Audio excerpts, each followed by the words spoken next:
1. Un hermano de mi esposa trabaja en un penal de alta seguridad. Como te has de imaginar, una de las condiciones que me puso para permitirme contar su historia fue que no mencionara su nombre ni datos del penal donde labora. Al día de hoy se podría decir que es un rumor bastante bien confirmado el hecho de que existen clientes importantes en el reclusorio. Si es la primera vez que escuchas sobre esto, déjame contarte que ese centro penitenciario tiene varios niveles, tanto administrativos como dentro de las celdas. Para estar en el peldaño más alto entre los reclusos, solo se necesita una cosa: dinero.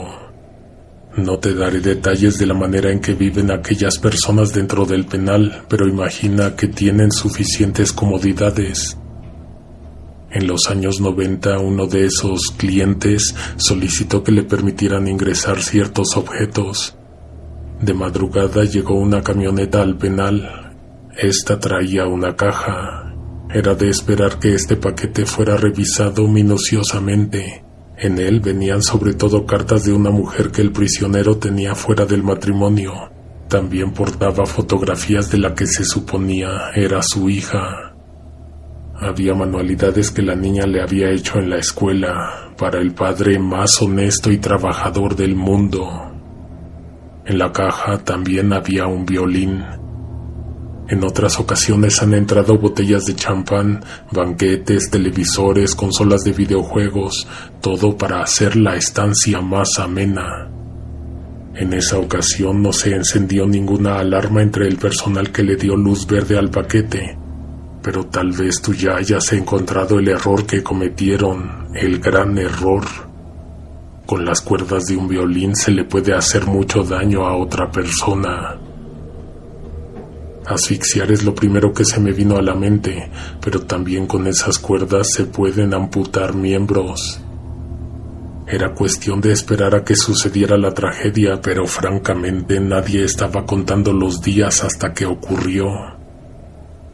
En el gran patio quedaron 3 cuerpos tirados cuando sonó el timbre para que los reclusos se dispersaran a sus celdas. No quiero ser muy gráfico, por lo que solamente te diré que a uno de ellos le faltaban piezas. ¿Cómo pudieron hacerlo sin ser advertidos por los centinelas? Esa es una pregunta que tal vez tenga una respuesta que a nadie le va a gustar, pero eso se lo dejo a tu imaginación. El caso es que unas semanas adelante empezaron a ocurrir cosas extrañas dentro de las instalaciones. El ambiente al interior del penal siempre es pesado, pero por alguna razón se hizo más fuerte. A veces en las oficinas, en los comedores y el vestidor de los guardias se apagaban las luces sin motivo aparente. Definitivamente no se trataba de fallos en la instalación eléctrica, pues al momento en que se hacía la oscuridad, claramente se escuchaba el clic del interruptor en la pared. Lo siguiente que empezó a ocurrir era que en los radios de onda corta se escuchaba el sonido de un violín.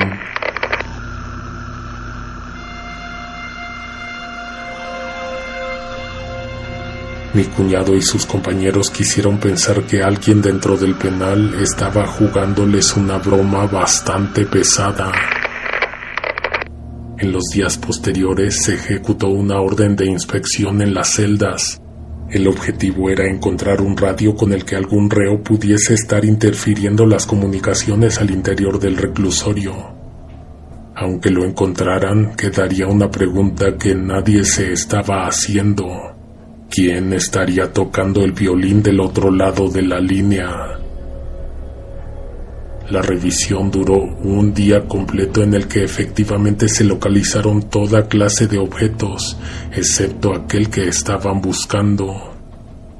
Durante semanas y solo al caer la oscuridad se estuvieron escuchando escalofriantes notas de violín, no solo por los aparatos de telecomunicaciones, sino también en radios de pilas y radiograbadoras. Una madrugada, en los radios sonaron alertas de la torre de vigilancia. Los guardias que velaban desde lo alto habían reportado el avistamiento de 3 reclusos en el patio. Cuando encendieron reflectores se dieron cuenta de que había sido una confusión.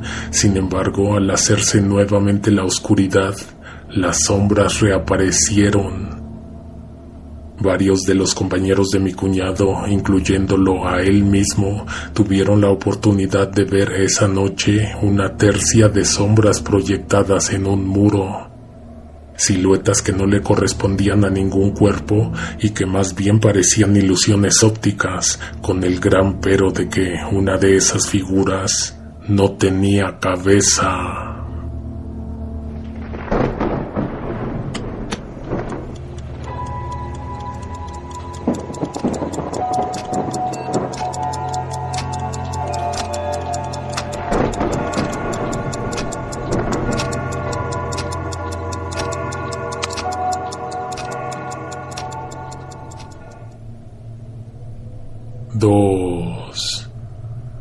En la cárcel mi padre conoció a un hombre que no tenía uñas. De las cosas que me ha contado de cuando estuvo encerrado, una de las que no termino de comprender es cómo terminó en la misma celda que un homicida. Ambos luego de un tiempo se hicieron amigos. Después de todo iban a pasar mucho tiempo juntos. Al principio mi padre pensaba que ese sujeto se arrancaba él mismo las uñas, lo cual le provocaba un cosquilleo en las entrañas de tan solo imaginarlo. Cuando hubo oportunidad, mi padre escuchó la historia más extraña de su vida. Aquel sujeto de apellido Palacios mató al amante de su esposa. Todo empezó una tarde en que una muchacha lo fue a buscar al taller donde trabajaba y le llevó un mensaje anotado en un papel. La persona no se identificó y no dijo cuáles eran sus intenciones o por qué estaba delatando a la infiel. En el mensaje decía el nombre del gimnasio, la dirección y también el nombre del instructor con el que se estaba viendo su mujer. No quiso creerlo, pero no sabía cómo enfrentar a su esposa para preguntarle sobre aquel sujeto que, según le comunicaron, ella veía a escondidas. Estuvo pendiente del momento en que ella dejara descuidado su celular. Entonces buscó y encontró. La conversación era larga, de varios meses. En ella había detalle de los encuentros que habían tenido ambos. Palacio salió de su domicilio con el rostro encendido en ira. Buscó el establecimiento, se armó de fuerzas para entrar. En la recepción preguntó por una persona en particular. Cuando se lo señalaron, se acercó a él sin dejar de mirarlo. Cuando lo tuvo muy cerca, le disparó a quemarropa. Llegó a casa sin notar que tenía manchas de sangre en los zapatos, pues además pateó al sujeto en el suelo. Venía jadeando y sudando, pero no por falta de condición, sino porque todavía estaba eufórico y enfurecido por lo que había hecho. Conforme se le fueron bajando los ánimos, empezó a sentirse paranoico, desesperado, culpable y ansioso. Palacios estaba arrepentido de lo que había hecho, de haber llegado a ese extremo y de haber comprometido su libertad. Pensó en esperar a que vinieran por él, pero 2 horas le bastaron para darse cuenta de que sería un infierno estar adivinando a qué hora lo sacarían a rastras de su casa. La esposa se apareció en el domicilio hasta la medianoche. Obviamente había estado atendiendo los asuntos relacionados con el difunto. El caso es que cuando llegó traía una extraña actitud. No se veía deshecha ni destrozada por dentro. Llegó muy tranquila a dialogar con su esposo. Pensar en el homicidio y sus consecuencias había hecho que Palacio se olvidara de la infidelidad. La mujer, con toda la calma del mundo, le dijo que no se preocupara, que ella lo iba a cuidar y a proteger, pero también a esconder, que se tranquilizara porque no era para nada necesario entregarse a la policía.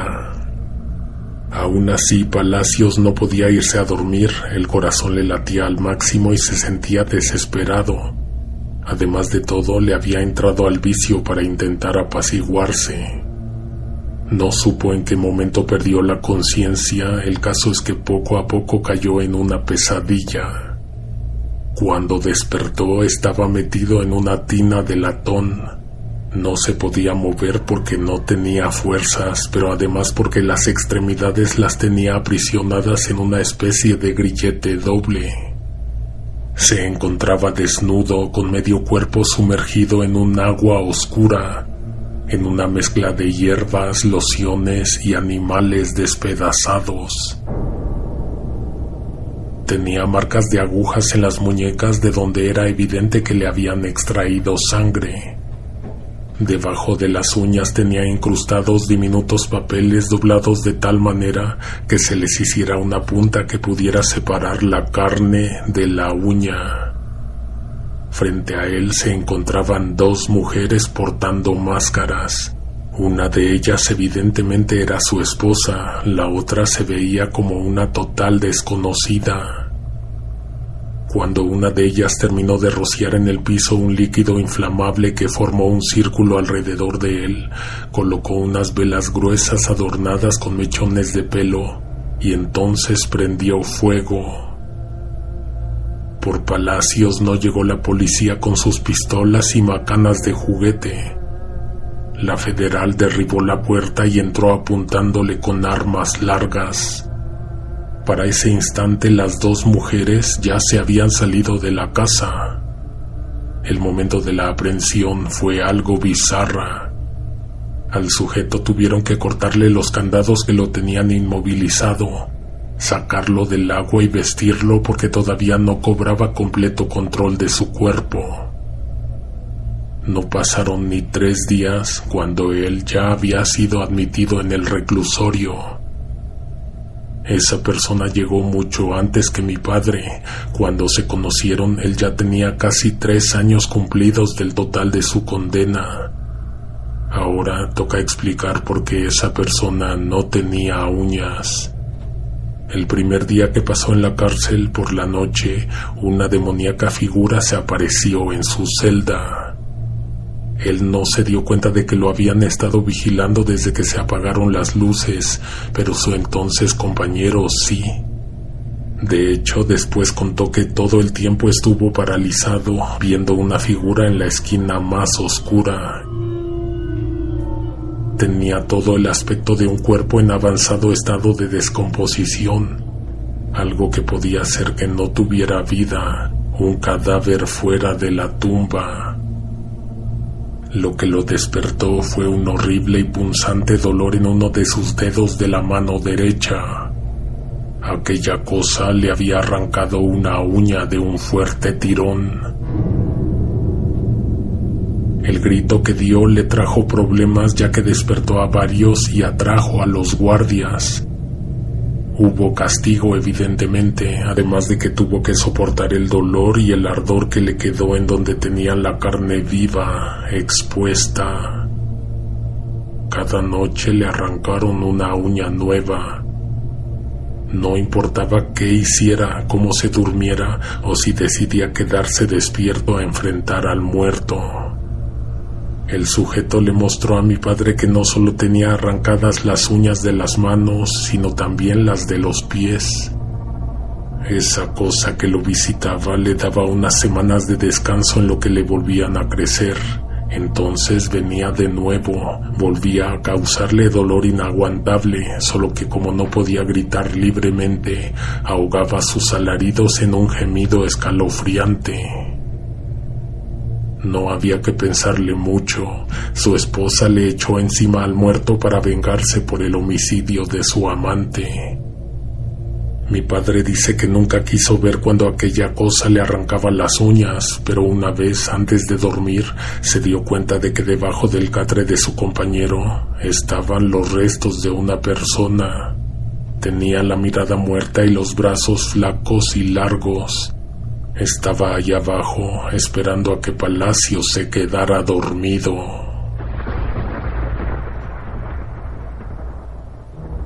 Tres. Mi primo estuvo en prisión del 95 al 2001. Él es muy bueno contando historias y compartiendo anécdotas. Al respecto tiene muchas experiencias que contar de cuando estuvo encerrado, pero una de las historias que más nos fascina es la que te contaré a continuación. Esto es una leyenda dentro de una cárcel del sur.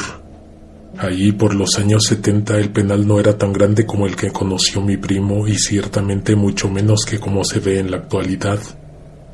Como imagino que sucede en todas las cárceles del país, este centro tenía una capilla.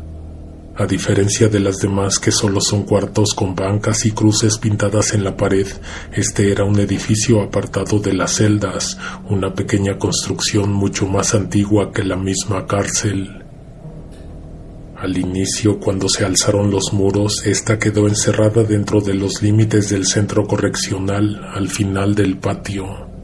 Se tenía pleno conocimiento de que en esta capilla no había personal religioso. Los reos la ocupaban para rezar o hacer pequeños eventos de vez en cuando, pero en lo regular siempre estaba vacía. Aún así se cuenta que una mujer en una túnica pasaba por las noches revisando los corredores donde estaban las celdas.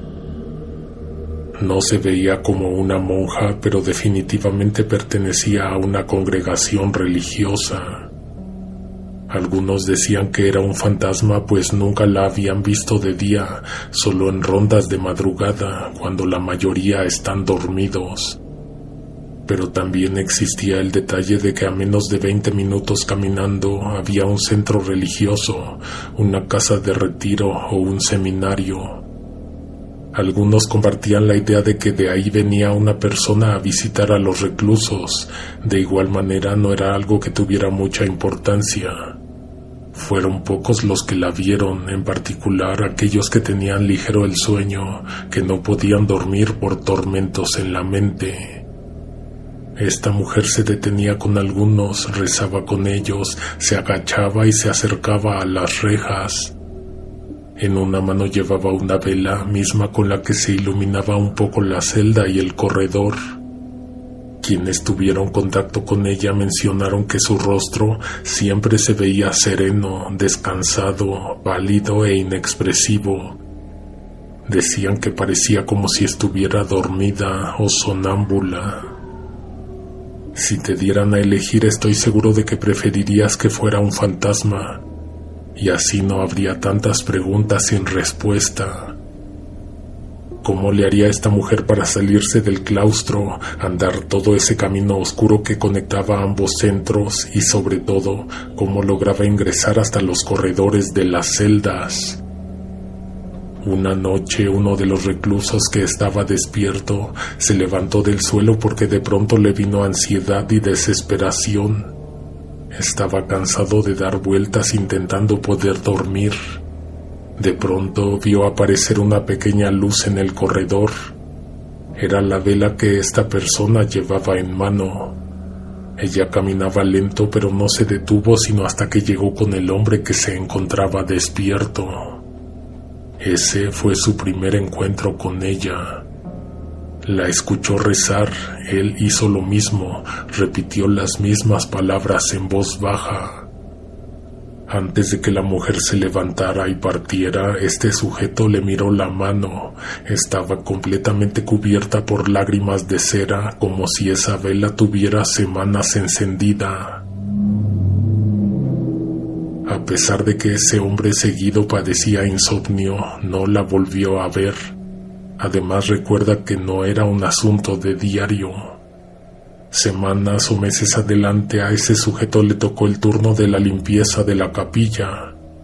Las labores de 2 o más días las pasó haciendo trabajos de pintura y reparación de las bancas de madera. Cuando fue momento de subir al ático, se encontró con algo espeluznante. En el claroscuro que se formaba sobre los objetos, había una persona.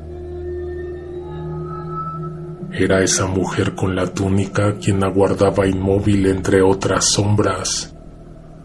El recluso habló, pero nadie le respondió. Regresó momentos después con algo para iluminar. Había pocas cosas dentro de la bodega, entre ellas lo que había asustado al hombre. Una estatua de yeso que sostenía una vela. Le pareció curioso y un tanto inquietante lo que tenía ante sus ojos. Era una estatua de la mujer que visitaba las celdas de madrugada. También quedaba la posibilidad de una teoría insólita, que esa misma figura estuviera atravesando el patio y fuera quien recorría las celdas. Tenía mucho más sentido eso que pensar que alguien externo realmente visitaba el penal por las noches. Aquel recluso le inspeccionó la mano con la que sujetaba la vela antes de arrancársela. Los chorros secos de cera en la palma y el dorso correspondían completamente a lo que él había visto en aquella noche de insomnio. Antes de salirse, hizo algo que yo jamás hubiera hecho. Golpeó con los nudillos la estatua como si estuviera preguntando si había alguien ahí. Bajó del ático y regresó con una campana. Sin pensar demasiado lo que estaba haciendo, con un mecate ató esa campana al cuello de la estatua. Pasaron algunas noches hasta que a varios despertó el ruido de una campana de madrugada. En la oscuridad solo se podían distinguir sombras, pero quedó claro que se trataba de la estatua, pues además de que ya no tenía vela, con cada paso hacía sonar el objeto que llevaba al cuello. Cuando se detenía se hacía silencio hasta que de las penumbras salían los escalofriantes rezos.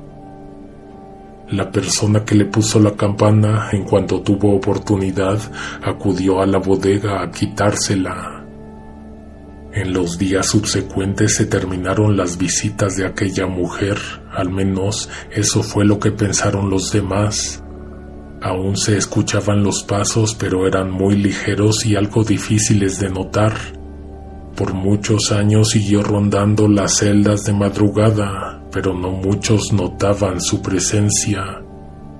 Nadie realmente se dio cuenta cuando verdaderamente desapareció, porque la estatua se había roto en el tapanco. Barrieron los pedazos y conservaron solamente su cara dentro de la capilla. Esa leyenda se extendió hasta los días en que la escuchó mi primo, siendo esa historia la única explicación a por qué en las noches desde los corredores se ve un rostro pálido, inmóvil, mirando hacia el interior de las celdas.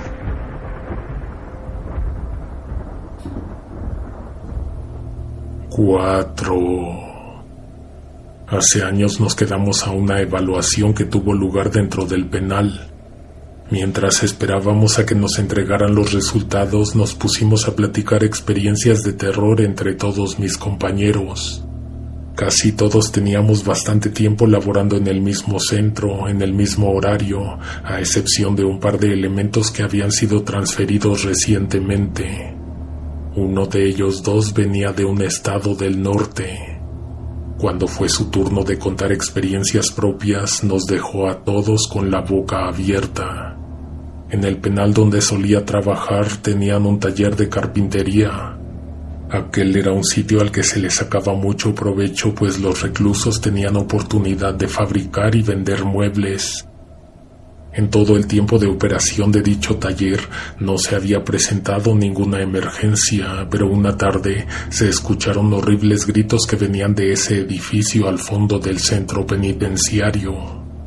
Se suponía que el estudio de carpintería se encontraba cerrado, pero seguramente alguien se había hecho de una llave.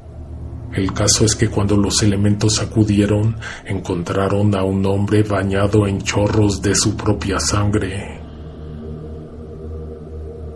En los alrededores no fue encontrado nadie más. De hecho, no había rastro de que ese sujeto hubiera estado acompañado, por lo que se determinó que la lesión se la había producido él mismo. Esta persona había utilizado una sierra circular para amputarse su propia mano. Los servicios médicos y de emergencia no estaban preparados para recuperarle la extremidad, sin embargo hubo una cuadrilla de gente buscándola. Estuvieron por horas revisando debajo de las mesas, en las cajas de herramientas, entre las láminas de madera, pero nunca encontraron la mano. Ese hombre nunca quiso decir por qué lo había hecho o quién lo había obligado a hacerlo. En la cárcel la gente se acostumbra a no denunciar a sus atacantes. El taller estuvo cerrado una semana, el acceso se volvió un poco más controlado y la vigilancia aumentó. Unos cuantos meses adelante volvió a suceder. En todas y cada una de las ocasiones, a la persona que le sucedía se encontraba sola, llegaba por su propia cuenta, veía la manera de ingresar al estudio sin que fuera detectado. No solo sucedió en el taller de carpintería. Había un taller mecánico donde un reo perdió también una mano cuando se le prensó un pesado motor. En el registro quedó anotado como un accidente, aunque al igual que en ocasiones pasadas, el miembro amputado no apareció nunca. Se intentó hacer una investigación, pero no había elementos suficientes para conducirla, o tal vez aquellos que fueron asignados a esa tarea no eran muy capaces. El caso es que cuando se supo a dónde habían ido a parar aquel montón de manos, ya no se quisieron remover más las aguas porque lo que se descubrió era siniestro y macabro. En una celda que se había mantenido desocupada por semanas, una tarde apareció una cruz clavada en la pared. Estaba formada con 16 manos que hacían falta. Las que modelaban la base de la cruz, algunas se veían secas, otras podridas, oscuras, las de más arriba estaban más frescas. Antes de cerrar el caso, descubrieron un detalle importante. Los reclusos a los que les habían cortado la mano tenían penas muy largas, la mayoría de ellos no iba a alcanzar a salir con vida de la cárcel. El motivo de cada una de estas sentencias era muy parecida. En resumen, habían abusado de otras personas, en particular de menores de edad.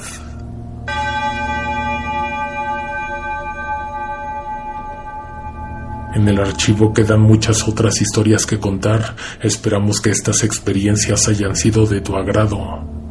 Esperamos tus comentarios y tus likes, esos nos ayudan mucho con el rendimiento de nuestros videos. Nos escuchamos pronto. Alguien te observa en la oscuridad.